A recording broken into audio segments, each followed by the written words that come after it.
Hello there, it's me again, Udi, founder of Energy Star Remodeling. Not many people think about it, but your windows and doors are the only openings to the barrier from the outside to the inside of your home.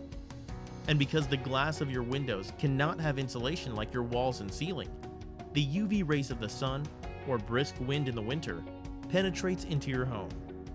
For those reasons, windows that are not energy efficient become a heating or cooling function to the house. To counteract that, most people increase their heating and air conditioning.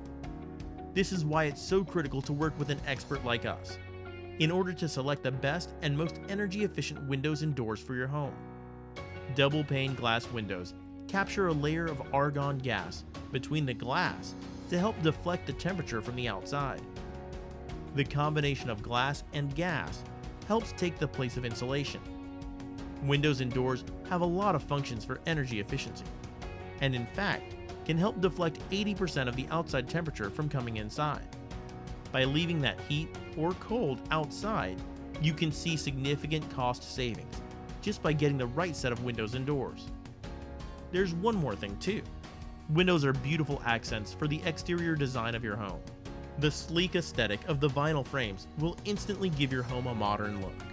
The vinyl material doesn't rust and light colors don't fade, so your home will look new for years and decades down the line. That's why it's so important to choose the right windows the first time. You can also just fill out the quick form on this page for your free, no obligation consultation to get started today. When changing your windows and doors, it might also be the perfect time to paint your home or replace your HVAC system. To learn more about those services, click below.